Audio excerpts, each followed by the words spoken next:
Welcome to another installment of What Now Irishman. I'm joined today by a gentleman called Mr. Gerard Banks, and we're going to be discussing the political and cultural impact of Mr. Terrance MacSwiney. I'm going to bring Gerard up in now, and I'm going to hit him with the question. Gerard, welcome to the show. What Now Thanks for having Irishman? me. What about Um, it?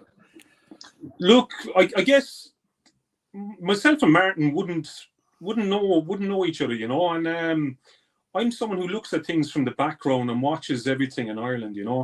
And I seen an advertisement for your show come up, and it said "What Now Irishman," and it got me thinking. And I usually don't kind of interact and respond to many things. I just thought it's time to talk about Terrance MacSwiney, What Now Irishman. It's time to go back to the foundings of it all and learn again about the consciousness of the Irish consciousness, and let's say the Irish political struggle and the the moral aspects of why Irish people seek freedom. And this is all in a book called Principles of Freedom, right? And it brings in morality into the whole nationalist question. And you begin to realize when you go through this book that in Ireland the problem was never Catholic versus Protestant. That's outlined in the very start of the book and explaining how Catholic and Protestant kind of that divide has been a political weapon to keep it power from the people in Ireland and get them fighting against each other more so than looking at the actual bigger imperialistic problem. And with Terrance MacSwiney too as well, like I genuinely don't understand how you can have a lot of people. I look at Ireland and I look at all the, let's say you've nationalism, you've all the different protests that happen around Ireland, and nobody talks about Terrance MacSwiney, and the actual principles of freedom. And just to give you an idea, like Terrance MacSwiney, he wrote a book called Principles of Freedom between 1912 and 1914 as the founding principles of the Irish Volunteers. And Terrance MacSwiney was deeply involved in constructing the 1916 proclamation. And this went on then to what we know as the 19th, we had a 32 county general election in 1918. And this created the first Dáil Éireann in 1919. And Terrance MacSwiney was elected into power into the first Dáil Éireann and became mayor of Cork because of all of this, right? He became mayor of Cork. So, like, this is a position of authority and morality and beauty too as well. And I'm going to speak about that. And like I see a lot of people in Cork, and you have a lot of these protests and people speak outside of Cork City Hall, yet nobody mentioned Terrance MacSwiney.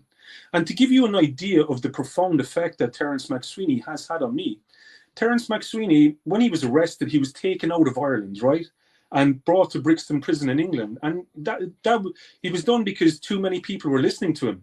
It didn't matter if you were, let's say, look on the socialist side or the nationalist side in Ireland. Both aspects loved him. So I see this as something that binds the whole lot. When Terrance MacSwiney died after 74 days on hunger strike in Brixton Prison in England, right? When his funeral was passing through the streets of London, the people of England defied their own government and gave the leader of the Irish Volunteers a guard of honour as his funeral passed through London. Think about this for a moment, right? At the time, everyone was told that this is Ireland versus England and the Irish are just these radical people who hate the English. But at the time, people understood and knew about the teachings of principles of freedom, especially the English people. And they gave him a guard of honour because they believed in these teachings too. Because when you read through the morality and the very intelligent aspects of principles of freedom, you realise that this was never against people from England, never from the very start. The very foundations of the Irish Volunteers was never against England. It was never Catholics versus Protestants. They also believed it was about freeing the people of England from commercial enslavement.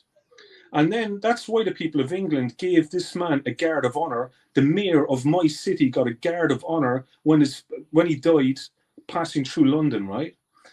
For anyone I've read Principles of Freedom sitting at Terrance MacSwiney's grave, right? It was, believe it or not, we look at Ireland and we look at the socialist and the nationalist divide. It was a socialist who introduced me to the writings of Terrance MacSwiney in Cork when I'm going through school. You'd find that, let's say in Cork, the leader of what we know of, like the socialist movements and all of this, they introduced me to the writings of Terrance MacSwiney. You see, in the proclamation, you had three groups, right? You had the Irish Volunteers, you had the Irish Citizens Army, and you had the Irish Republican Brotherhood, right? So today, when we look at republicanism in Ireland, yes, we all know about James Connolly, and James Connolly would be the Irish Citizens Army side. But how come we've never been told the story of the Irish Volunteers? How come we've only been told the story of the Irish Citizens Army, the socialist side of it, and then we're weaponized to turn people against each other? Yet fundamentally, they stood for the same thing. They stood for the very same thing. And that's why when Terrance MacSwiney died, you'd find that the story of Principles of Freedom started becoming viral in England, and it became a threat to the empire, because now people in England were going, they realized the problems that they were in, and they were all like 30,000 people in England went to visit the body of Terrance MacSwiney, the leader of the Republican movement in Ireland. 30,000 people went and visited him, and we're told that they're our enemies. They're not our enemies. I come from a very different background than most people. Yes, like I'm not going to go into my story, but my grandmother, her name was Mary Tone, and she would come from the background of the Tone family. That's who I was raised by. And from a very young age, it was drilled into me, there is nothing wrong with anyone from England. Don't you dare hold anger against anyone from England. They're beautiful people too. This is about the commercial enslavement of people. That's what it's all about.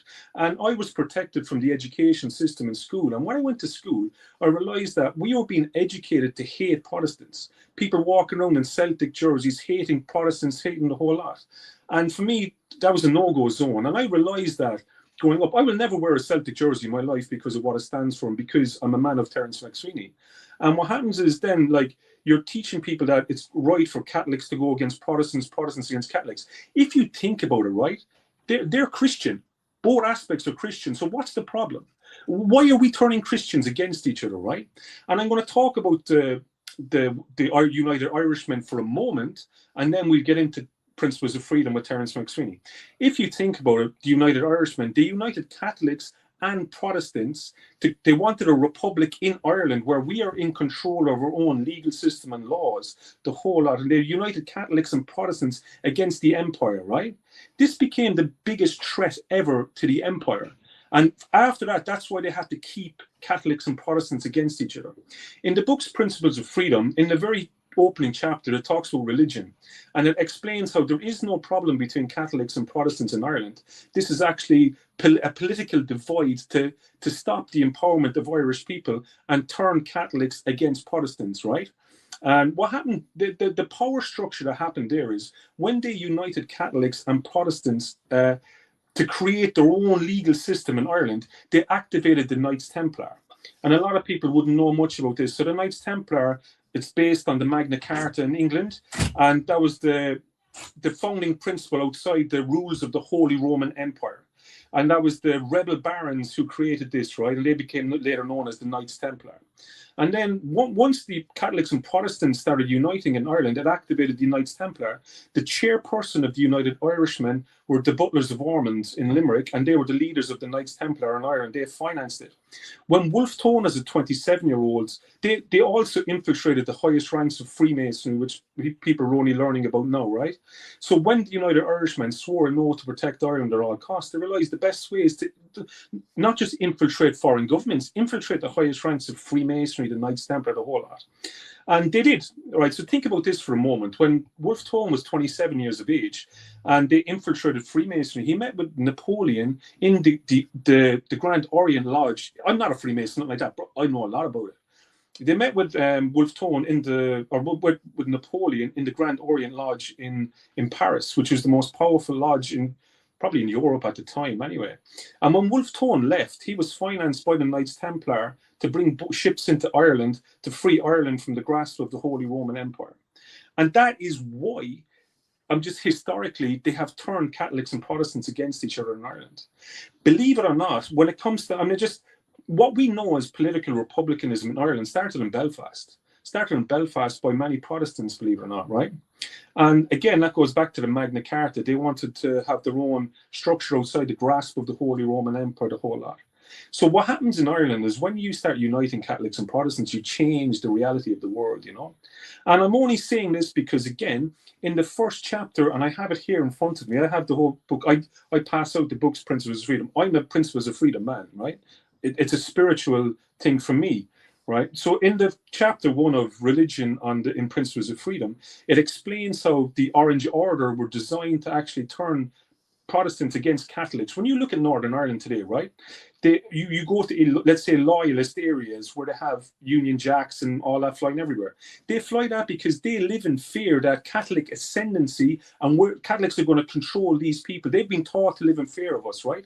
That is never going to happen. That's never going to happen. But that's the way it was educated to these people, right? And then we were educated in Ireland that there's something wrong with the Protestants. And this divide has been systematically educated to people in Ireland, right? And chapter 1 of Principles of Freedom explains how the Orange Order, why they're designed to keep the empowerment away from people of Ireland. And then you have a thing called the Ancient Order of Hibernia, right? And what happened is then in Northern Ireland, a lot of people thought that the way to actually challenge the Orange Order was to join the Ancient Order of Hibernia. But what they didn't realize is these were two systems that were controlled by Freemasonry to actually enhance the problem. And I would look upon, let's say, Celtic Football Club today as Hibernianism, keeping a divide in Ireland, you know. And I would see even, let's say, political Sinn Féin today, the same thing. I don't have any problem with any Protestant, and that makes me very different in Ireland. I see sovereignty as a spiritual development and the spiritual part of your soul, the development of the human soul. And this is because of Terrance MacSwiney, right? So freedom itself begins within the human soul, right? It's a moral thing, and we know from the laws of nature, and that's what Terrance MacSwiney was all about, how moral force overcomes brute force. The morality of that is what's the most important thing. And if we as Irish people bring back the teachings of Terrance MacSwiney into the realm, and Terrance MacSwiney was the founder of nationalism in Ireland, so you're respecting this man by bringing it in, right? Now it brings a complete dilemma to the whole system in Ireland where morality is brought in and people are educated on the whole system of everything, which has been taken away from people. Imagine we had nationalists in Ireland going down the road saying they've nothing wrong with Protestants. They've nothing wrong with any of them, and teaching it, right? So this is the table of contents of Principles of Freedom. If anyone wants to even look at it, right? Hold it up there for about 30 seconds, so people can screenshot it. Yeah.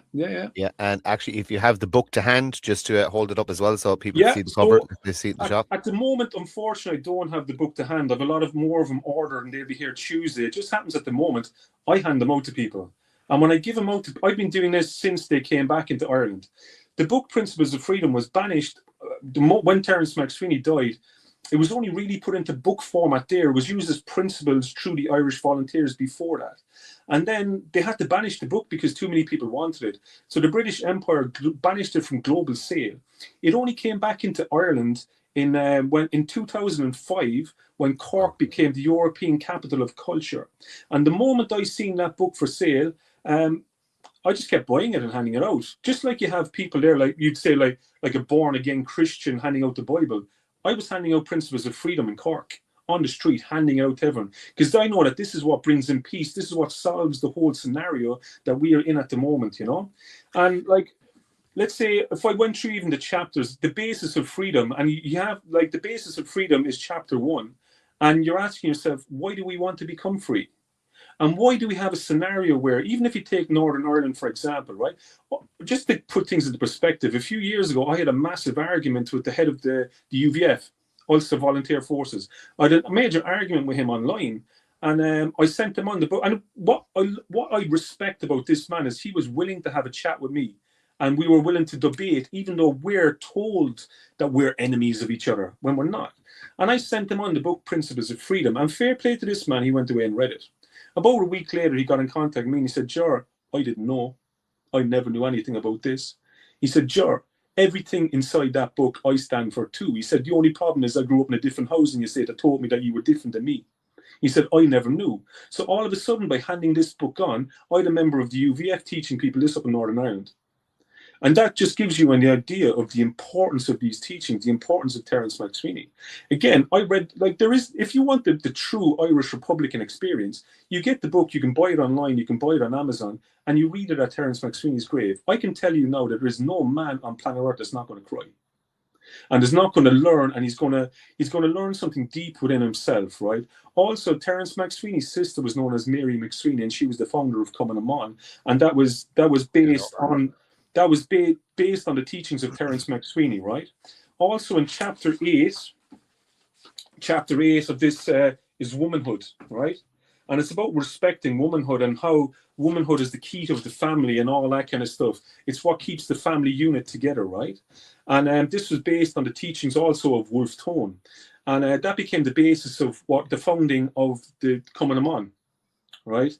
And it's all based on this. And Coming Amon wrote, it was Mary MacSwiney who wrote the 1919 Constitution too, as well, you know. But again, this book, it talks about the morality of the whole thing, right? And like I see today, the reason why I'm here is I have no problem having this conversation with the other side too as well. Let's say you talk with the socialists and all of that. I'm more kind of, I suppose, spiritual nationalist based. Like, to me, sovereignty is a spiritual journey that I progress through in life, you know, and I don't have a problem with people. I don't have a problem at all. And again, let's say if we look at the, let's say, for example, looking at the scope of Ireland, and you look at, let's say, what we're told to be divided left versus right is the exact same systematic divide that what we have between Catholics and Protestants, right? Mm-hmm. And if you think, for example, like, let's say you have, I don't even mind saying Antifa, right? I know many people in Cork who are part of Antifa. They don't know what to make of me because they don't have a problem with me. But people don't know what category to put me in because they think they need to put me into a category, right? But think about this for a moment, right? So you have, let's say, the socialists, and they have the iconology of James Connolly everywhere. And James Connolly was seen as the symbol of the Irish Citizens' Army. But James Connolly followed the principles of freedom. So now, if you as a nationalist movement instead of using the iconology of Terrance MacSwiney, now what's the problem? How can they're disrespecting James Connolly by going against you? Now it puts everything into a debate where we have to sit down and chat. We have to sit down and chat and discuss, and that's the way it's meant to be. Like, again, in the proclamation, there's a reason why you had the Irish Citizens' Army, and there's a reason why you had the Irish Volunteer Forces. But systematically, the morality of these two have been turned against each other, making each other hate each other, you know? And it's the same reason why I will not wear a Celtic jersey, not a hope, because of what it stands for, you know what I mean? Sorry, I'm just going to cut across you there. You've thrown a huge amount of information out there, okay? And I want to go back to the very, very start, the what you actually said first. We're actually on a very, very similar journey in relation to sovereignty, in relation to, I'm libertarian at heart. I just want to be left alone, primarily, but my tribe has to be secure. So I have to poke the bear to ensure my tribe is secure. I have a hierarchy of care of who and what I care about, but I bear no human ill will unless they bear me ill will. And then you're my enemy, and that's fine. If you want to be my enemy, that's fine, but you're not naturally my enemy. That's not my natural position. So I understand a lot of what you said there about the Freemasons and the Templars, etc., and stuff like that. I would have read quite a bit about that, but let's go back to what you said about divide. So in the past, there was imperial rule. It depends on how far back you want to go. Do you know what I mean? You can go back to the 13 families. There's loads of theories, there's loads of this, but none of us are really there. But we know there are systems at play that wish to control everything, and all the resources and all the wealth, and to an extent all the people, which is why sovereignty is so important, because no man, woman or child should be controlled by anything bar the power above. And even at that, it's not controlled because you were given free will. The unnatural divides have always been placed there by every civilization. You know what I mean? It's how you keep people squabbling. So I always say I never comment on Northern Ireland. I didn't live it. I was alive during some of it, but I didn't live it. I can't speak for those people. I can't speak for the teachings, whether it be Catholic or Protestant, but I bear Protestants no ill will. I bear Englishmen no ill will. I understand systems, and I only fight against systems, not individuals. Now, there's individuals in those systems that are inherently evil, but no, I agree with everything you're saying there. I've no issue with Northern Ireland people, no matter what they believe in. I've no issue with British people. My parents lived over there, emigrated there in the early 70s.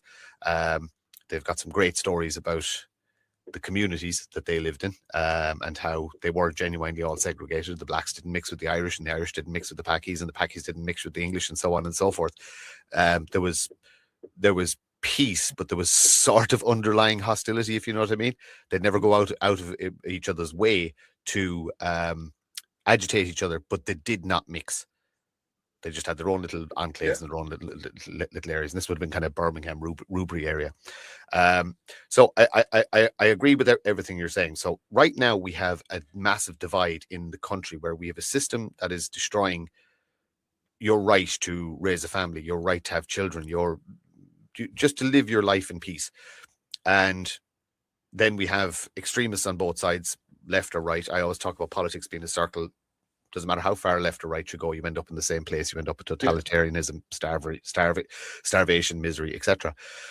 So, but they're a minority. They're very, very small.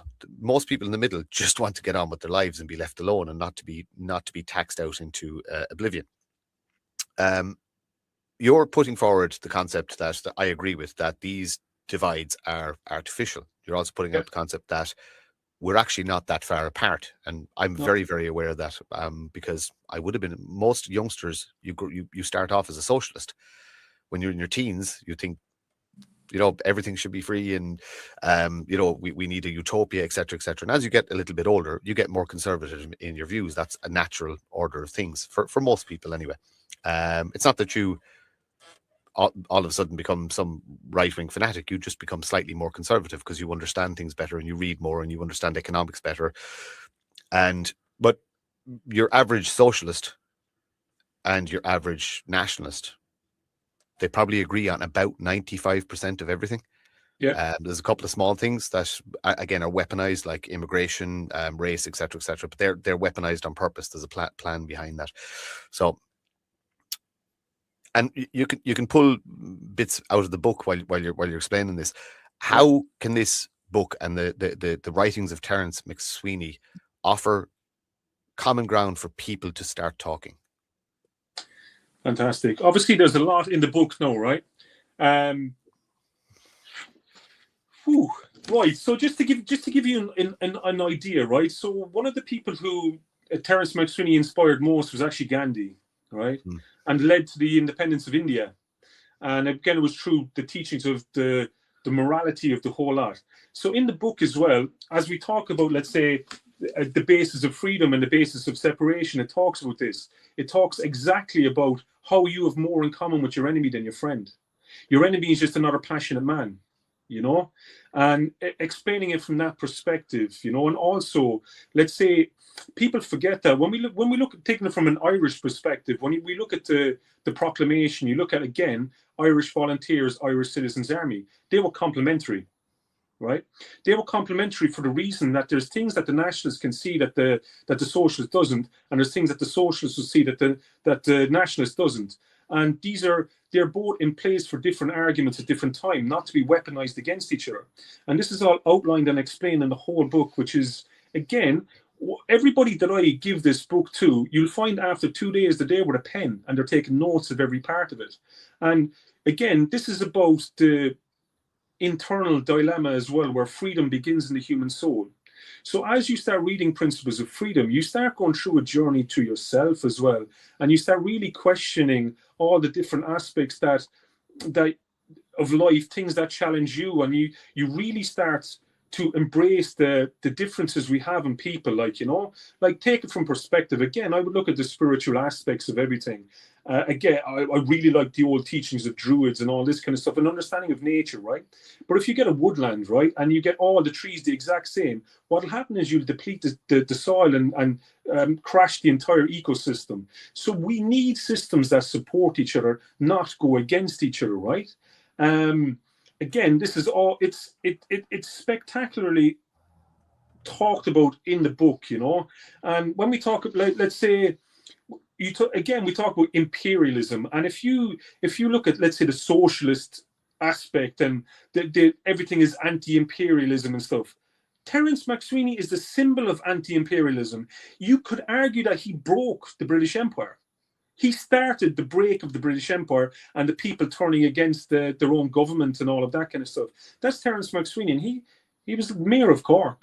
And also, because he was mayor of Cork, you're talking from a legal jurisdiction perspective too.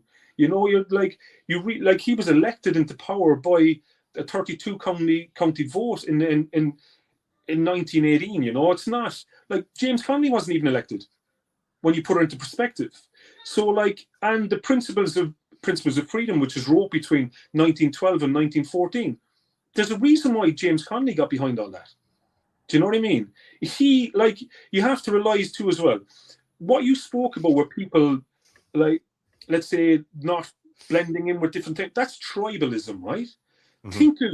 Think of James Connolly as being the leader of his tribe. Think of Terrance MacSwiney as being the leader of his tribe. And think of people like Michael Collins as being the leader of his tribe. So they were representing all them. So James Connolly signs the proclamation. James Connolly signed it. And there was not one word about socialism in that.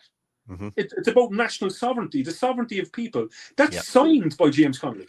Tribalism. So I describe myself as a tribalist. That is my current role. I care about my tribe more than other tribes. I bear no other tribe's ill will. Like I said, unless you make me an enemy, and if I know you're my enemy, then you're going to be my enemy. But I also have a hierarchy of care. I don't have issue with socialism. I believe I call it the safety net. So I'm involved in politics and I write policy and stuff like that. And people fear sometimes that if you put somebody like me in power, I'm just going to cut everything. Well, no, I'm not. I'm going to use a very large amount of time to wean people off needing the state, because I'm going to build a country where you don't need socialism, because if you create a society where it's harder to fail than it is to succeed, you don't need to worry about having huge social bills or anything like that, because people will be proud to be part of society and contribute to society and work, etc., etc. There's a huge difference between those who can't and those who won't. Those who can't, you must have a social safety net. You know what I mean? You have to have it. So people worry sometimes that nationalists are basically just going to cut, and become very, very conservative and keep the purse strings tight and not spend money on anything. When that couldn't be further from the truth. I think nationalism over the last couple of years has sort of lost its meaning a little bit. As people don't know what they're fighting for or who they're fighting for. So my thing is, bring it backwards. Just bring it local. Just worry about your own little tribe. Worry about your own little community. Go live in a little commune with some like-minded people and farm. You know what I mean? Just get really, really back to the land and get back to a simpler living. I'm personally in the process of shedding all of the nonsense. I do this. There's no monetary gain. There's nothing. I do this because I enjoy it, and it helps me learn, and I get to talk to people. It's fascinating. It's absolutely wonderful. The reason I do it is because I get joy from it.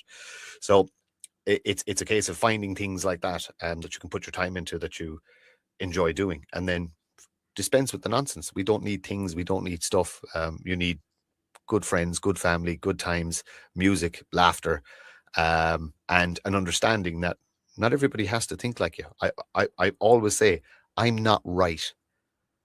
You know what I mean? I don't have all the answers, and I am not right. I just give my opinions, and that's it. I want to hear your opinion. And I've encouraged people who are on the exact opposite of the spectrum, or perceive themselves to be on the exact opposite of the spectrum, to come on, because I want to talk. I want to talk to the most far left-leaning person who thinks I'm the devil. I want to have that conversation, the same as you said you spoke to the guy from the UVF. These conversations must be had. And again, I'm going to throw this back on you.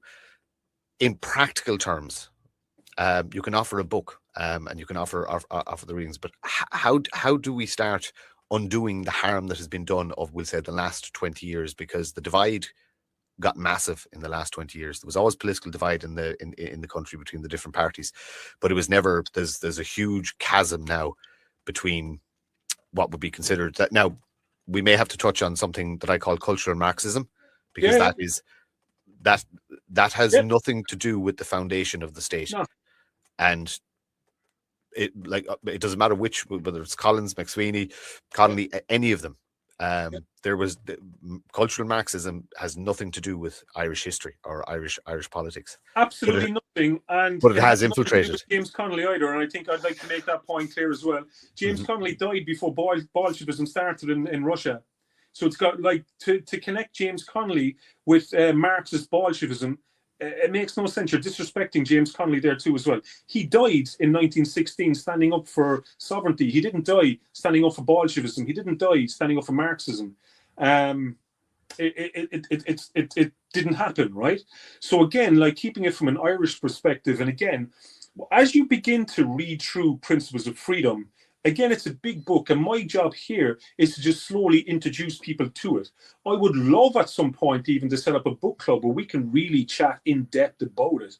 But for me, reading help the you book, with that. I'd only love that.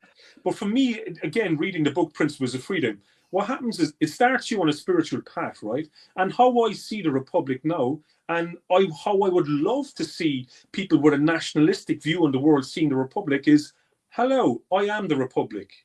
I am the Republic in how I interact with everybody, and I lead by example in how I do so. That's what Terrance MacSwiney has taught me. And very interesting, like my partner's from the UK, right? And she comes from a place where the big British military naval bases and all of that. And when there's no women around, this is the only thing that the men over there want to talk about too as well. They love it because it speaks to the soul of the human. Right? It speaks to the soul of the human. And that, again, is what I believe we need to go back to. Like, as much as I had the argument with the guy in the UVF, I bet you if I walk past him in life, he'd buy me a pint. I bet you he'll respectfully buy me a pint.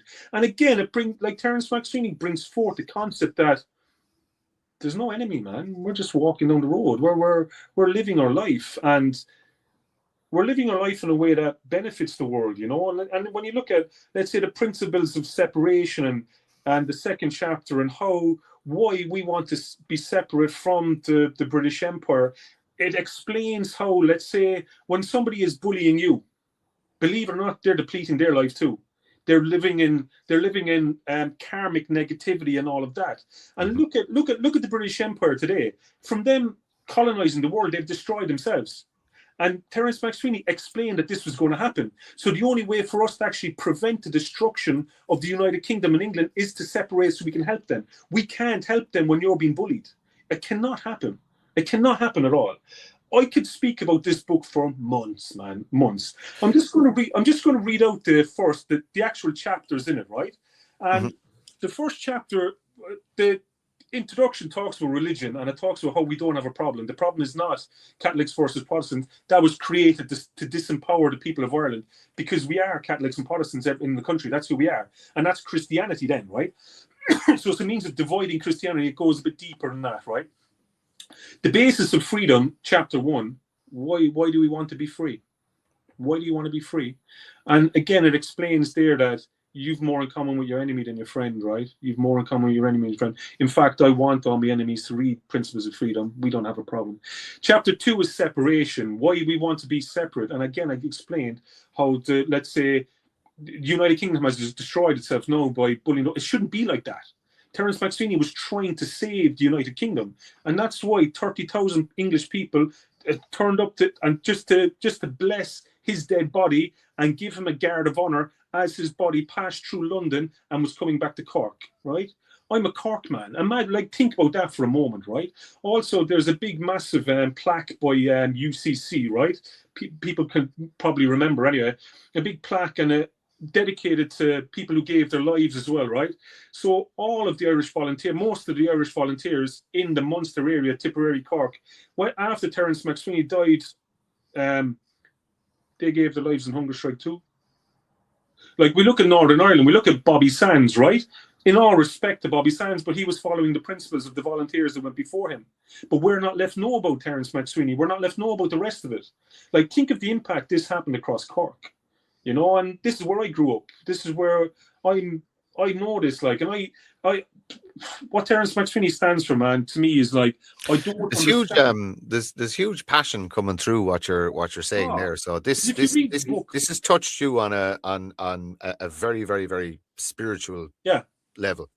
And massive with spirituality, because, and you touched on it earlier, comes morality. And you morality. mentioned the morality. You mentioned the morality of the books. I want to talk about morality, and as a nation, who we were, where we lost our way, so to speak, because at present we're not a moral country. No, no, no, In, no. And it's funny, chapter 3, the next chapter is moral force, which talks about the importance of the morality. And it explains if this is not done as a spiritual development of the human being, the problems that happen down the road. And that's where we are. Again, like I'm speaking here to, I believe, I don't really know much of the network that you have. I think I have an idea. So, like, I'm speaking to the nationalists that this is what we need to bring back. And this is the glue that ties absolutely everything together, you know? After moral force, the next chapter is brothers and enemies and how we're all the same. We're the same. We're the same. We just have passion of where you're from. Think of Northern Ireland and the UVF argument that I had. He just grew up down the road wanting to protect his own family. But there's nothing wrong with that. Fair play to him. I have to respect him for that because that's, as a human, that's what we're meant to do. Same with the other guys down the road, you know. And if you really want to argue the cause as well, like we look at Protestantism in Ireland as loyalists, right? And but truth be told, Catholicism was once in Ireland seen as a system of loyalty too. When you look at the Battle of the Boyne, the battle between King James of England and King William of Orange, if you were Catholic or Protestant, it decided which ones you were supporting and all of that. You know what I mean? So, like, let's have a deeper look at it, like, you know, so we don't have a problem in the fact of Catholics and Protestants. We've just been educated to believe that we have a problem with each other when we don't. We can don't. I throw a statement at you? And Please do. I want to hear your thoughts. The Vatican is my enemy, Yeah. and that's my personal view. The Yeah. Vatican is and always has been my enemy, Yeah. and it has done huge damage to the soul of this country, especially since the formation of the state, and especially in De Valera's time, who Yeah. I am now coming to believe was an evil man, Yeah. not I even a can. bad man. I believe him now to be an evil man. Yeah. So it's true. I'm a Christian. I was Yeah. raised as a Catholic, but I'm not a Catholic. Yeah. I say I have no interest in the pageantry of the Catholic Church. I'm a Christian, so I'm no different to, I believe in the same God that all my Christian brothers and sisters all around the world. And again, it comes into my hierarchy of care. Um, uh, like if you want to talk about the immigration issue, a Nigerian Christian is higher ranked to me than a Muslim Nigerian. It's as simple as that, because I have a hierarchy of care of those who are my tribe, slightly outside my tribe, beside my tribe, a little bit wider in the circle and stuff like that.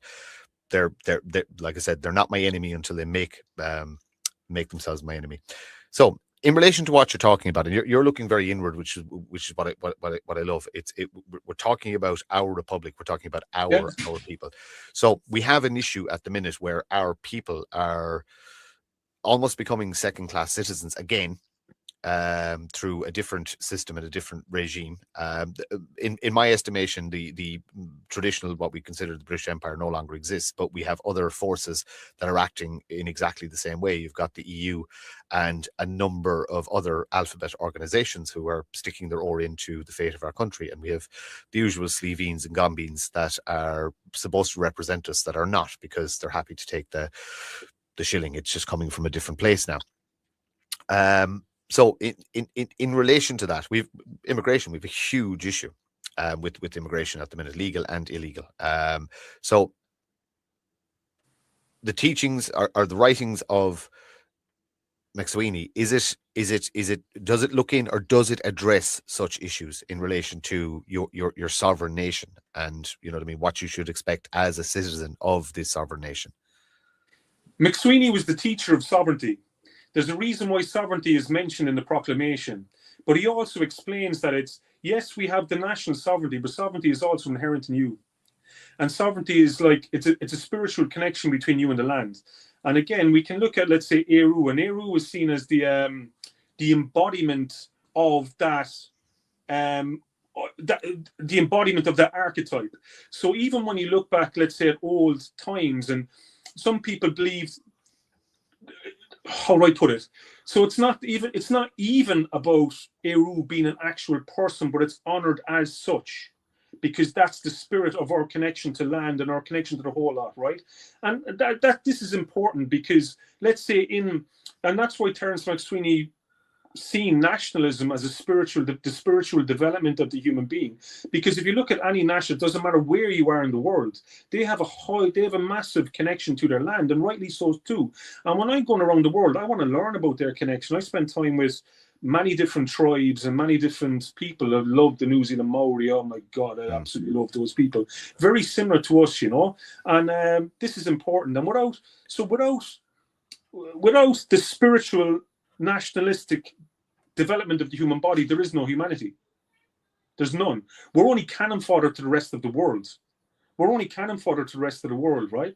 These were the teachings of the Mayor of Cork. Think about that for a moment. Think of this after a 32 county general election in 1918. Everybody got behind MacSwiney. That's why he had to be taken out of the country and brought to London to be in prison. Too many people supported it. So like. You being how can you be spiritual without being nationalistic? It doesn't work. It doesn't work. And even let's say, I'll talk about the Holy Roman Empire in a minute, but even let's say biblical, and you go back to the Bible is based on people who sacred people of their land and all that kind of stuff. So it connects the two of them.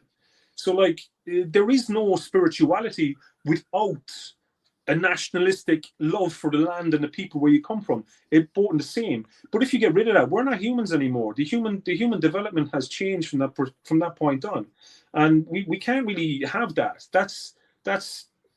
That's major problematic, You speak about the Maori, and I truly believe that because our population is so small, that we should look to be recognised as an Indigenous island people. And if you understand our genetics, especially in the west of Ireland, Cork, Kerry, Clare, parts of Limerick, all the way up to Donegal, we're slightly different. And so all my people come from the west of Ireland. My father's people come from islands off Donegal, and my mother's people come from islands off Galway. I'm glad you said that. Yep. As you talk about, as you talk about the indigenous of the world, the chiefs and all that kind of stuff, and getting our indigenous spiritual sovereignty recognized, I've already done that. So people will find that about 2 months ago, I spent a couple of months ago, I spent a bit of time with all the chiefs of the world as they came to Ireland for the World Peace Gathering. And I'd had all the chiefs of all the tribes of the world in Cork. And we met at Gypsy Castle, and I had to speak, and we had the speakers of them all. And so we have been recognised globally by the indigenous people of the world. I'll tell you another story. When was this? Sorry, when was this? Oh, it was in June. June in Gypsy Castle, yeah. So we've started that process already, and you'll find that that's why I said I might as well chat here, because there's going to be an interesting breed of people even watch this, including chiefs from tribes around the world who I've spent time with. I have a bow downstairs. I'm an archer, and my bow is just to go with you, I'm an archer too. And when I saw your profile picture, I'm definitely talking. And then you got the nod from Debs, and I went, I'm definitely talking to this guy. But yeah, look, hunting, archery, just outdoors, again, it's the usual thing. We just don't seem to find time to do it enough. But it's a case of everybody should live in a forest for a week, at least once. Yeah, no, totally. That's me. So I've spent time with New Zealand Maori too as well. I remember I was in a pub in New Zealand. There was a rugby match on, and this big Maori came up to me anyway. He said, hey bro, you from Ireland, bro? I said, I am, yeah. He said, you better know your history, bro. I said, I do. I said, you better know your history. And he said, come with me, bro. So bro went to a different room and had a chat with him. Turns out he was the chief of the New Zealand Maori, right? Wow. And the conversation we had, and it accelerated a lot in me, really, and he was saying to me, Ger, you need to go back to your country and you need to be fucking proud of everything you know about your spiritual heritage. We're waiting for ye guys. We're behind you 100%. We have your back. And he was talking about the Druid history and how the Druid history is the same with the New Zealand Maori. And that's why Pocahontas has orange hair and green eyes and all that kind of stuff, right? We can go into the depths of the spirituality there, the problem within colonization, you could say as well. But again, that's why I spent a lot of time with the New Zealand Maori too as well. Also, the Lakota people in America, they're great people too as well, you know. So I'd be friends as well with, let's say, Kevin Flanagan of the Brehon Law Academy. I would be, I suppose, Brehon spirited myself. And what I mean by that is we're naturally tribal people anyway. And I like Tanistry, the old systems of law in Ireland, you know. I'm just reading Joe Kelleher's Brehon Law book. It's a lovely, light, whimsical read, but it's fantastic. I'm on the bit about the Brehon laws for bees, which is just, it is absolutely fascinating. The bureaucracy that existed, but every single bit of it was, they had as many laws, if not more, than we have now. But they had a lot more. They had a lot more. But they were fit for purpose. They were all. They had a lot more. Yeah.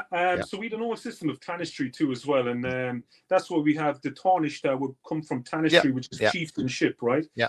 So tanistry was happening in Ireland up to 1607.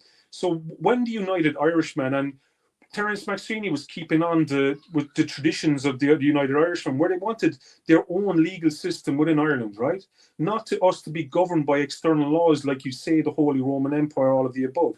We wanted control of our own laws, which we had up until 1607 with tanistry. So the oldest system of election in Europe goes back to Ireland, and it goes back to tanistry. And tanistry was important because, let's say we had a lot of different chieftainships in Ireland. So in a way, we kind of function like the United States of Ireland for a long time with all the different chieftainships. And these chieftainships had totally different principles, totally different moralities, all of that. But we had Brehon law and a means of actually getting people to chat and dialogue and all that kind of stuff. So the Brehon which comes from the word the breath of life and all of that. The Brehon was the person who brought back in the moral compass of dialogue and all of that kind of stuff. And I guess that would be the spirit of me too as well. And let's say I talked about Terrance MacSwiney, it's the same. So that's why I have no problem in talking with anybody, none whatsoever. And I just think this is a very important discussion to have. And don't get me wrong, there's probably a lot of people out there who never heard about this before. And I get that sadness. I walk down the street and I'm saddened that people don't know about their own spiritual heritage, right? That saddens me. So it's not something to get angry about. It's something that it has been purposely hidden from you. The Irish were the people who designed laws. We were the intellectuals all the time, you know. And from chatting with the chiefs of the world, they all recognized that Ireland was once the spiritual home of teachings for the planet, you know. And they still carry on the traditions and heritage of Ireland going back to ancient times. And they also believe that healing from the planet happens within Ireland. And that's why I would be friends with people doing really beautiful stuff around Ireland that a lot of people wouldn't know about. And especially going into spiritual traditions, when we talk about the let's say the indigenous Irish, the indigenous of the world, and how we can help each other. And that's happening right now. We have, again, you'll have chiefs sitting down listening to you talk now. You'll have very interesting people, like, you know, it's about realizing that, let's say, it doesn't matter if you're, let's say, nationalist or socialist, it's about the spiritual development of the human body. And this is what's very important. And if you remove that, again, we're not humans anymore. We become something very different. We just become factory animals, you know, and that's what's being tried to be done upon us, you know. And again, just to bring it back to the point when you spoke about, let's say, the Holy Roman Empire and your problem with the Catholic Church and all that kind of stuff, right? That's where Protestantism was bred. So this is where what happened in England. You had they were called the rebel barons, and they forced the hand of King John and forced him to sign the Magna Carta, because they all gathered around and they were fed up of their money being robbed and used to finance wars of the Holy Roman Empire, all of the above. So they basically said to him, right, if you don't sign this document guaranteeing our rights, then we're going supporting the King of France to come in and kill you anyways. It doesn't matter, you're gone anyway. And they also said, look, because you're claiming to be the authority of the Holy Roman Empire, which is based on the Bible, but they said, we believe in the teachings, but you are no longer going with the teachings, so you know against the book. So they won a legal battle doing that, and then they became known as the rebel barons. Interestingly enough, then, after the Magna Carta was signed, the Holy Roman Empire wanted to kill a lot of the rebel barons, and many of these rebel barons then escaped and moved to Cork, and they became known. That's why you have an interesting Templar history in Cork too as well, and that's why you've Shandon. Sean Doon means the 4th of John, and that's where there's a church in there which is dedicated to the Protestants, believe it or not. And a lot of these Protestants would be anti-imperialist, anti-royalist Protestants. So that's what they all supported the United Irishmen, because that's what they wanted too as well. So you had what was happening was it was accelerating. Members were in the ranks of the British Empire and British Army turning against the royalty of it and wanting their own republic. And we have a massive history of this in Cork too as well. So again, once you bring in this topic, it kind of unites everybody. There's no problem. Like I walk down the streets of Cork and I have no problem with anybody, none. And I'm just saddened that people know the history of how the history of we can unite everybody as a people, you know. And again, this is what Terrance MacSwiney was all about, right? I'm just going to finish what I have in front of me. So we talked about brothers and enemies and why we're the same. Then we talk about the secret of strength, the strength of people, and how he goes into, this is about the self-mastery of the human being too as well. Again, this is why Gandhi supported it. And I see Terrance MacSwiney as a spiritual icon for Ireland, a spiritual teacher, right? Underneath, then you've principles in action, how the principles you need within yourself in order to bring change and development into the world around you. Loyalty as well underneath that. Loyalty to your people, all of the above. Womanhood, chapter 8, and that's what created Coming Amon. I can talk about an amazing history of Coming Amon with Mary MacSwiney and Annie MacSwiney, her sister, Scolita and Cork. What they created was unreal. The frontier then was about, let's say, the open frontier of what we need to create for a better world, and the frontier against imperialism, empire, all of the above. Next, we talk about literature and freedom and how propaganda divides people. This is all explained in the book, right? Literature for the art of freedom, and the art for art's sake and creativity, and the importance of that. And that's where that's missing today too as well, because that's how people express themselves. So again, talks about religion, how we don't have these problems, like especially with, let's say, Catholics and Protestants. It's Christian. And like you say, because you're against the Holy Roman Empire, you actually have more in common with the Protestants. So, you know, but what became known as the Protestant religion after was a means of trying to control these people, trying to bring them back under the empire that they turned away from. And that's why the United Irishmen had so much support from everybody. They had to turn Catholics against Protestants. So I live my life and I have no problem with any of them, right?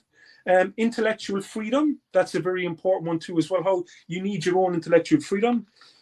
Militarism, it speaks about that, and that will be about the Irish volunteers, what their projected aims and ambitions were. And also this brings in a real deep moral question. When you look at the old Irish volunteers, they were very spiritual. This was their spiritual teaching, their spiritual book. Again, this is why this book was hidden from you. They don't want you to know this, right?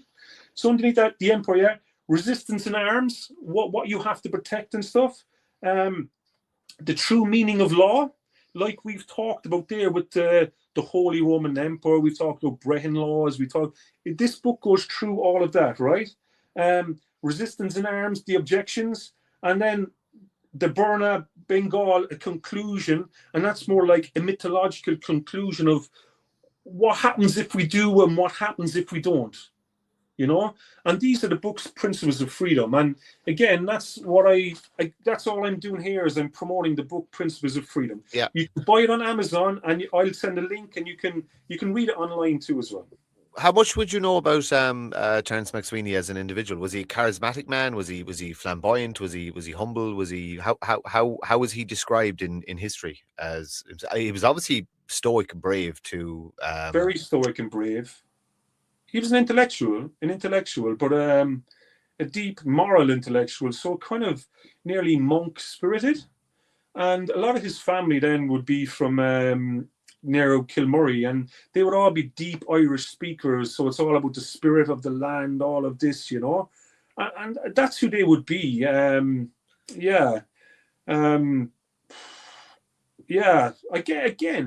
from reading the book, you get a deep sense of who he is. Someone who gets you to question yourself, right? And like when we talk about law, and we while ago we spoke about, let's say you live in a world and there's other people with differences than you. What Tanistry taught us, Tanistry was an interesting system of how we elected our chieftains, right? And I believe we should bring this system back in Ireland. And I've talked about this with the Indigenous elders of the world, and looking at the New Zealand Maori and how they're able to keep their own Indigenous systems of empowerment, even under government structures. They're still able to do it, which enhances the creativity. And now they're all able to support each other in different ways. We can easily bring that back in Ireland, and not just, it's not a threat to the state. It actually works complementary. I bet you if we'd done all this, the problems we have in mental health across the country would go down rapidly. We would take problems away from the government. 100%. So it works complementary. But also on the topic of tanistry, so this is how we elected our elders. I want to bring back our elders in Ireland, where we have elders from Munster, elders from Leinster, and all this kind of stuff. You can create this in your own town too as well, right? So tanistry, what we done is we elected elders. But you didn't want to elect like this is the wisdom of the Brehon too as well. You didn't want to elect elders that all get on together. You wanted internal arguments, so now they have to properly diagnose and properly go through it all in order to elect the ideal chief. That chief needed to be elected by really deep argument, and sometimes we didn't have them. And then so sometimes we had chiefs, and then if all the chiefs agreed on people too, and then under that, then that was the understanding of high kings and all that kind of stuff, right? So we had major different systems, right? And the tanished was the person who was underneath the chief. So it's also important to, let's say, if you have a council and stuff, and I know it's a complex thing to say, but you're meant to have people that you disagree with. Think about it this way, and this is how Terrance MacSwiney would explain this. Terrance MacSwiney would explain it that it's actually the people who tell you, who give out to you, are the people who keep you in place, and they're your friend more. Someone who compliments you all the time will weaken you, and you'll believe your own bullshit. But it's actually the people who turn around to you and say, Ger, what the fuck are you doing? They're actually your friend.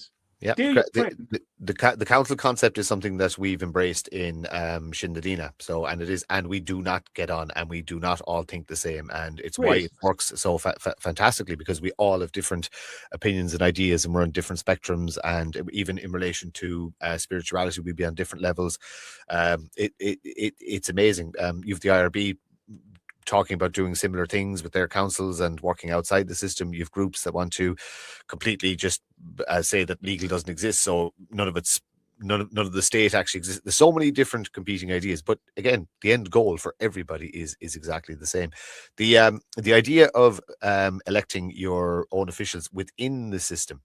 Now, there's an interesting concept, and it goes back to once you establish the old tribes of Ireland, or the old, a bit of digging to find out who's who, but most literature exists as to, and you can trace your family back. I can trace my roots back to just about the 1600s. We was pirates, believe it or not.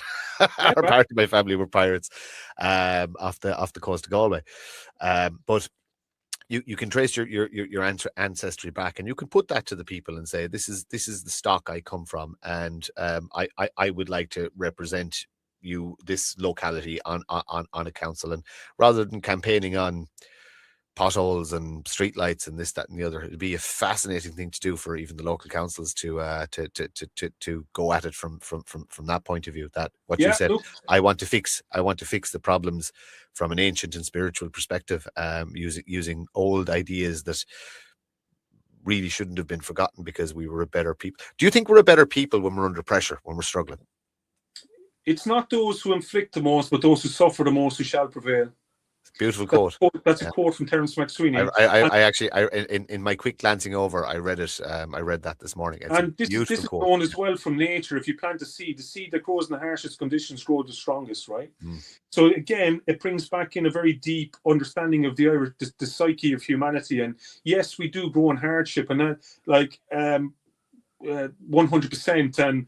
And also, let's say when you have conflicting ideas as part of the same system, like if I'm a CEO, right, of a company, and let's say I have directors to get in, I don't want them directors to get on.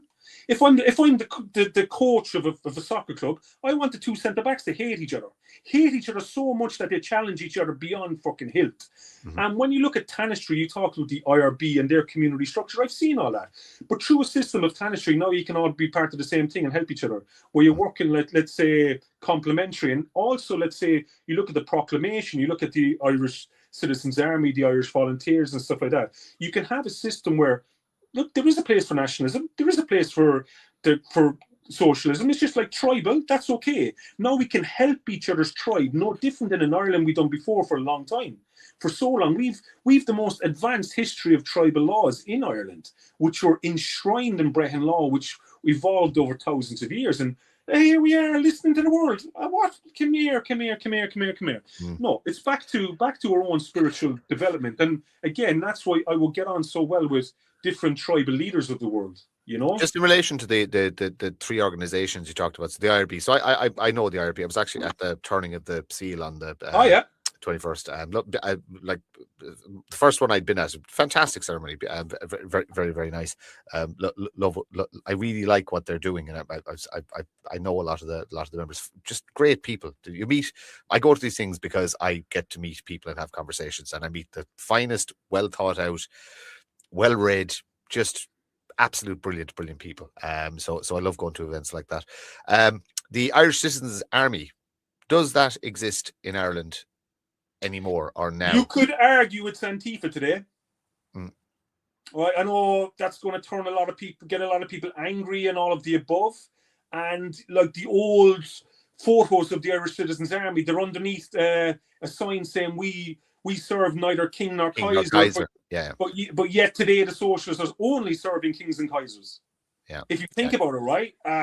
Again, I'm able to have these arguments constructively with socialist friends in Ireland, but online where everyone's meant to hate each other. But it's like, you could argue that helps the algorithm. That's look, the people fighting just as clickbait, and once people don't, people need to understand that. But then again, like Connolly's name has been weaponized with Bolshevism and all that stuff too, Marxism. Like, this is not native to Ireland. This is not part of the native story, you know. This is not part of the native story. No matter who you are in Ireland, let's talk about your lineage of ancestral lineage and stuff like that. These are things that I respect 100%, you know. And this is the way we're meant to function in life, right? You walk down the road and you honor the land which gives you life, and you also look in Ireland, like even you talk about religion, even under, let's say, pagan systems and stuff, they didn't care what your God's name was. Just leave the world in a better place than you found it. They believed the name of the God was irrelevant. They believed, and it's funny, like when you look at, let's say, religion, you can talk about placebo, right? So let's say you could take a drug that has nothing in it, but your belief itself can actually heal you. And if you think about that deeply, then it's important to have faith in something. Even if that's in yourself, right? Have faith. It's actually more intelligent for you to have faith. So to me as well, it doesn't matter what your faith is, but I think you should have faith. I think it's very important having faith in yourself. And then you look if you believe in nothing, it's nihilism, and you're an empty vessel. You're an empty husk of a being that is. And here's the thing: those empty husks are extremely easy to control. That's the reason why. That's the reason why. And what happens too, if you've no faith in anything, you basically weaponize your own conscious mind against yourself. That's really what happens, you know. So in ancient Ireland, even if you think of it from this perspective, right, right across Ireland at the moment, all the rivers are named after kind of goddesses and all that kind of stuff, right? Even the Boyne Valley is named after the Boann, and the Boann was an ancient cow goddess. So it's not that they believe that there's a cow in the sky, nothing like that. It's to do with the Milky Way, whatever. But it was about how you, as an individual, just honor the very land you're living on. So think about it this way. Think about the placebo effect. And placebo is 30% of all medicine, right? Is based on your belief system. And we now know, looking at, let's say you're in hospital, if someone has a terrible sickness and disease, you know by their belief system whether they're going to live through it or not. It's all based on belief system, right? So in Ireland for a long time, all the rivers were named the rivers were named after goddesses. It's not that they believed that the river was a goddess, but you might as well worship it as so. It's just called paying homage to what feeds you. So think of it this way: like even you look at the most advanced form of growing food today. Some people are playing music to different foods growing and stuff, and we talk about the effect that has on the microorganisms, and it can be healthier to you. That's why we bless water, and you can bless things before you drink it, have an effect on you. So think of the placebo effects it has on you internally as you worship the very environment you're walking around in. You know, and Ireland, you could argue, started this. You spoke about sadness there earlier, and I get it when I'm driving around. You said this, you know, you walk around and you look at people and you've no ill will towards anyone, but you have a sadness. So I get it when I travel a fair bit of the country, and I get it when I drive through towns and villages, and on the surface everything looks okay. You see, there's a Circle K there, and there's a few people shopping, and there's a couple of pubs there, and you know what I mean, everybody's just going about their business. But I see a sadness in people's faces now that I don't remember when I was younger. Now, I was looking through the world through very different eyes at the time, so maybe that sadness was always there. But I see sad people. You can see it in their eyes. I see sad, stressed, drained, unhappy people going through just the motions. You know what I mean? Just trying to survive. Is that something you notice, or is that part of the lost spirituality and the lost connection to the land and It is, the lost yeah. faith? It is, yeah. Yeah, and I can feel it. I've been so woken to that for a long time. I can feel it. Even when I'm going down the road, I no longer look at road signs in the English language. I look at it in the Irish language, and it tells me the story of the area. So I'm living a living story or a living mythology all the time, right? And I can see this hurt majorly. But then again, like, let's say you could talk about Terrance MacSwiney. It's not those who inflict the most, but those who suffer the most, you shall prevail. And how do you create value of that is the question, right? And this is what I argue to the indigenous chiefs of the world and stuff like that as well, right? Your individual, your spirit, that's what's been taken about people. This is how you kind of keep people down. You take away their innate human functionality and stuff like that. Demoralization, let's talk of it. We as a people are going through a phase of demoralization at the moment. But as we talk about tanistry, and as we talk about bringing back our ancient systems, and we can do this underneath government systems in support of each other. As I said, let's say with mental health, all of that, you help so much. You can create systems where, for example, say, you talked about, let's say, a Muslim, right? I'm going to explain. My partner's from the UK, right? So what's happening over there now at the moment is the local imam would go into the voting centre, or the local councillor, right, and say, I want to get all this done. I have 100 votes behind me. And now Mary from down the road who comes in gets fuck all done because he's got the 100,000 votes now, more so than that. So what happens in Ireland now? If, let's say, we vote you in as our local elder, now I have 100,000 people behind you. And now we're giving power to the elderly people who actually have time to do stuff. I'm too busy at work. I can't do fuck all. I'm too busy. I'm a slave to my own reality, right? I have to function, whatever, right? But I want to support people who amazing people to be able to do stuff. Now, what if I was able to elect in a local elder, and we talk about, let's just say, Mary down the community centre or Jimmy down the community centre, who have dedicated their lives to help people all the time anyway. Why can't I empower him, and why can't we get 100,000 votes behind him and now change the dynamics altogether? And we can do that through tanistry, through a system, right? And there's less argument. This helps the native argument too as well, and create, like, I want people in Japan to be able to do this. Mm-hmm. I don't want globalists to be able to tell Japanese people what to do. I don't want people in India to be manipulated. I want them to do the same. And I want people in England to be able to do the same too. We argue this with people from England. So we need to do the same. And I bet you if you created a system of tanistry where what a way to bring back the native Irish language or culture or heritage.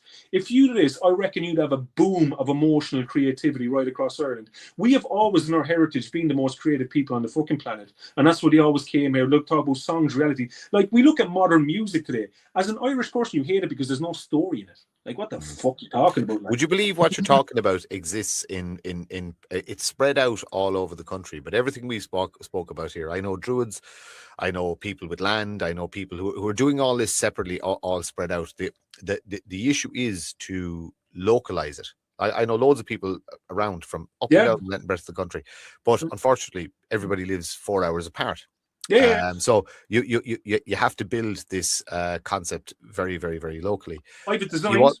You also, I suppose, everything gets infiltrated. Over the last 5 years, I've seen such positivity, creativity, organization, all these different groups popping up between what happened during COVID and being unhappy about immigration. So you had all these groups popping up, whether they be political or social justice or whatever. Every single one of them were infiltrated and destroyed from within. And I have no doubt in my mind it was infiltration. It's not. 100%. There are a couple of egomaniacs out there, but for the most part, it was infiltration and destroyed from within. The state does not want the people together.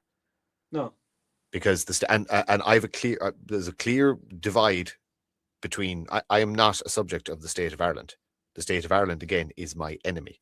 I am a son of Éire, and it's as simple as that. And that's all I am, just a son of Éire. And I've got a woman and I have children, and that's it. That's all I am, and that's sovereign to me. Yeah. But the system, the state, will never ever let 100 people like me, let alone get in a room together, but get anything off the ground. Because the very second that you do, when you start getting momentum and you start attracting people, the dissenter is put in, and the dissenter is put in, and the dissenter is put in. And our history is filled with traitors, Sleeveens, Gombeans, the crabs in a bucket mentality as well. Everybody thinks they can do it better. So how would you overcome that, or have you ideas on how to? Yeah, I've a lot. I've been constructing this for a while anyway. I've a lot, and again, it's good to get ideas out there, good to get feedback and all that kind of stuff too as well. And yes, the history of Ireland, fucking infiltration, all that kind of stuff. Yeah, but again, even bringing it back to, let's say, for example's sake, the simplicity of Mary down the community centre, right? Try bullshit her. Oh, you can't. If it doesn't happen, right? Yeah. So again, we that's why it's important to empower these people, I believe, right? And you can create councils of these people right across the country and all that kind of stuff. There's so many ways you can do it, and again, you can bring in the Brehon too as well. Let's take, for example's sake, cryptocurrency, right? And for example, just to give you an idea, so cryptocurrency isn't money; it's actually data. It's the secure transfer of data. That's all it is, right? So, like, for example's sake, like if you can transfer £1 million in cryptocurrency and Bitcoin to somebody instantly, securely, that's just information. So you can actually set up a whole system using cryptocurrency through blockchain technology. You can encrypt it and actually network the entire country, no problem, without any, you're not against anyone, anything like that. And now everybody that transfers information to each other is actually building your own financial worth. That's what adds value to the system. And I have friends now involved, and they've coded the whole Bitcoins and all that in Ireland. They're miners and stuff. So I learned a lot about from them, you know, what you can actually do. There's so much you can do, right? But again, electing in elders and having that conversation is where we need to go, you know. Maybe that's a conversation for another day, and I can show you how properly right across Ireland you'll actually have 13 different tuhas. And there's a reason for 13 as well, because it's an odd number, so it's easier to get things through. Instead of like in Ireland at the moment, the government is set up in a kind of a duality basis. So then it's all equal. So nothing ever changes, nothing ever progresses. So that's why you need the odd number, and that's why we're seen as the lucky number. It's very, very funny because the original concept of Shin Nadina was 13 councils.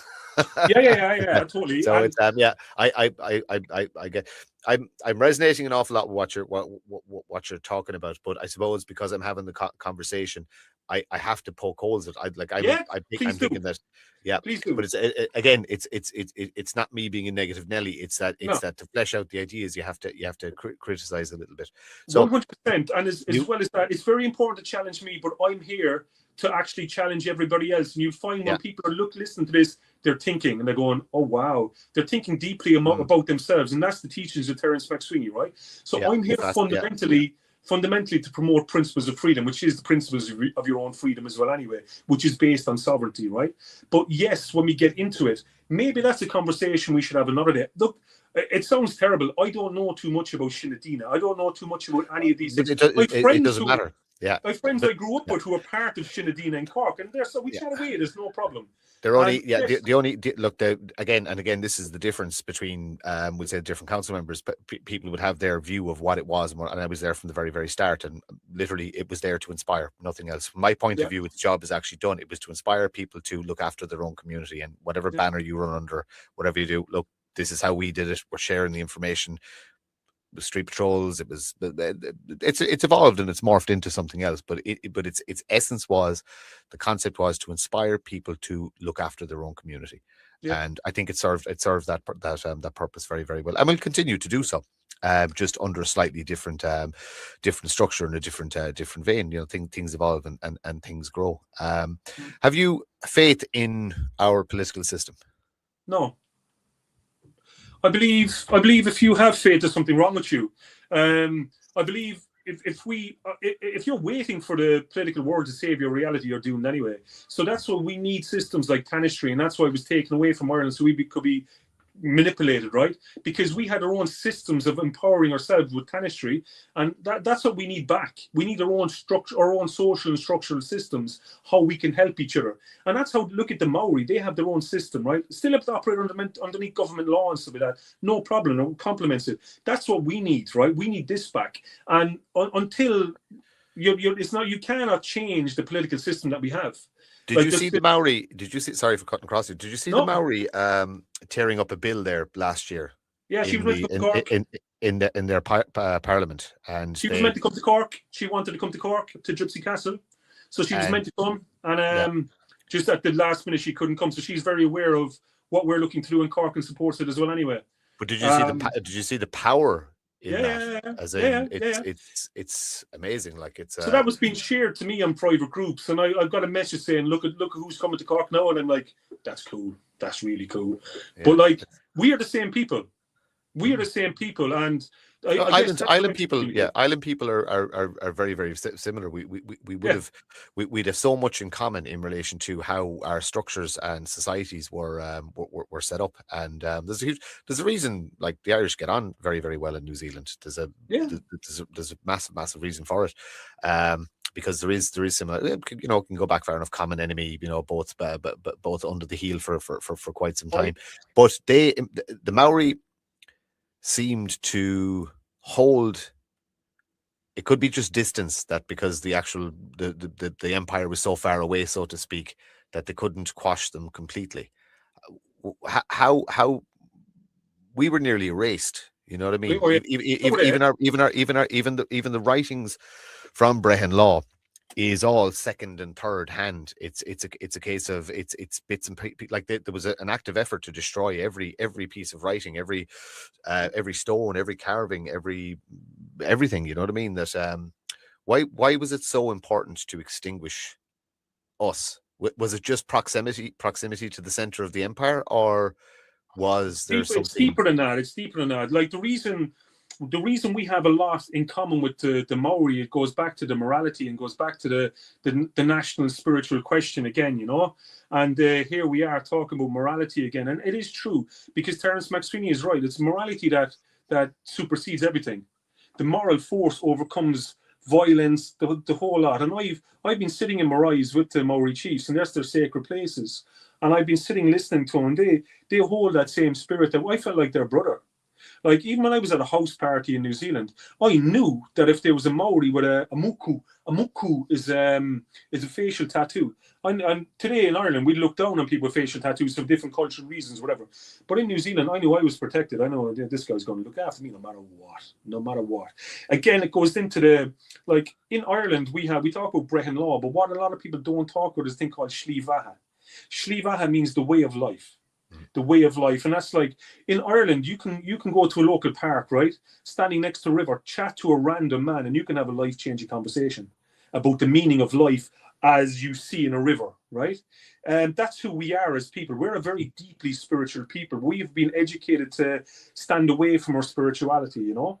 Like, imagine it took me to go to New Zealand for New Zealand Maoris to shout at me in order for me to do not be ashamed of my spiritual heritage, of how much it meant to him. This is how much it means to me, you know. Would you have been ashamed of it, or would you have just kind of put it away because it wasn't? We get so caught up in the bills have to be paid and have to earn a living and all this kind of stuff. I guess. Would you have? Yeah, would you have guilt and shame in relation to? I have it. Neil me able to kind of on Oscailga. So I have it over that. But I'm also crap at other languages. I did French for 5 years and German for 2 years, and I can't speak a word of either. I'm just not good with grammar and languages. But I do have a shame that I can't speak Irish. Look. I'll explain that from a different perspective, right? And it's not that I was ashamed. I guess growing up, I realized how different I was, and how, like, let's say everyone was being educated to see things a different way. Like in school, I was educated before I went to school with my nan, right? So if we look at words, for example, say we could talk about a little word magic there or something like that. Let's look at the word exam. Exam is the most important word in most people's academic career, right? You have to pass the exam before you go into something. But nobody ever looked into what the word exam means. Ex means not anymore, as in like ex-girlfriend, ex-boyfriend. It's outside of yourself and not yourself anymore. Am is your essence of being. The I am that I am. Exam means not yourself anymore. As you pass an intelligence test showing that you no longer think for yourself, which is true, because they give you information, you just give it back to them. You're tested on the information you give back to them based on what they give you. And that's why it's examination. So I had to go through school and I had to see everyone in school get their spirit robbed from them. And I was told by my nan that this is the way the education system operates. And that's why people have a lack of spirituality, because they were educated to be that way. You talk about Eamon de Valera. I'm going to tell you about one of the darkest times in my family's history, which my nan told me about, right? So on the day Eamon de Valera died, my family met up in a house in Dublin. And the whole family met up and they closed the curtains, closed everything, and they were in darkness for the whole day. None of them talked. The reason they didn't talk, they closed the curtains, turn off radios, turn off everything. They didn't want to see the people of Ireland pay respect to a man who destroyed the education system of Ireland, which would rip and rob the spirit of the Irish civilizations for years to come. And the state that we're in now is because of him. We can talk about a state. The state is the state of mind. That's what the state is, the state of mind. You look at the word government. Government means to have legal authority over something. Ment comes from the Latin word mentis, which is your mind. Therefore, political companies are just marketing companies, marketing the minds of people for their own benefit. That's what they are. They're marketing companies. So we look at how the effect these are having, but again, they only have an effect on you if you're disconnected from the spirit of who you are. Again, I'm back here promoting principles of freedom. There is something very interesting in your use of language there and the way you break down words. I know a man in Kerry, John Joseph is his name, that it does something similar, breaks down the language. And I know of I know 5 or 6 people around the country that are able to do that and explain in very simple terms, but explain the words that mean that it's unnatural, if you know what I mean. That basically, like what exam isn't one I'd heard before, but I've heard government and I've heard a lot of other ones, but exam I've never heard that. But it's all unnatural. It's all going against the natural law of the land, of nature, and of spirituality. We are hitting nearly an hour and a half. I always like to finish. I have to bring the child out there. We have to go. I don't ever. I'll just leave on one point, right? I'll leave on one point. We'll probably have a chat down the road. But I always say to people, that look, we can never get enough talked about in such a short space of time. So I always say, doors open. We'll do it again in a month or two and see if things change. But tell me your story, but I always finish on a positive. This is the most important. I finish on a positive, right? So what I prefer is anybody listening to this, just think about it. Also, principles of freedom, that's what I'm here promoting, right? But also language, law, and this is very important. That's who we are. We're the language people. We're when we talk about, let's say, the Ohm alphabet, right? So you've an Ohm stone, it's like this. You have a language, it's a line. And then it's like this, the lines on it. If you catch that and turn it to sound, it's the origins of the language of music. Sound, vibrational frequency. Om. That's what Om means. Om. So sound is very important. And that's why when we say to someone, oh, he's sound, that means you resonate with that person. That's where it comes from. So in Irish context and traditions, it's the sound that was more important rather than the spelling. And that's why in Ireland, the Druids seen how you spell the word. That was the spells, the magical spells of how you spell it. The sound was more important to us. And that's why we were more specific when it came to music and different things. So the idea of us giving a shit about how things are spelled is actually a new concept to us. It's a very new concept. Also, the concept of a centralized government is a very new concept to us. So we're used to being tribal people, and that's okay. Like, I would love to, and I've always said it, I would love to, let's say you have the socialists and the nationalists, I would love to see them right in the middle of town, right? And put me on a table right in the middle of them. I'll just act as a druid and show them all what they all have in common and why they're all the same people and why we've been turned against each other. You know what I mean? That's the reality. So, like, Yeah. Who do you think? Who do you think would be most? Oh, I'm going to put you on the spot here now. Who do you Yeah. think would be most open to having that conversation? People from the left or people from the right? And when I say left and right, I mean perceived left and right. Right, I've talked about this with a lot of people. I would like the biggest lunatic on the left and the biggest lunatic on the right. That's exactly who I'd like on the table, right? 100%. I would like, because I'm good at merging the lot of it and stuff like that. That's who I would like. And I have friends and I've talked about it. And I said I want that debate to happen.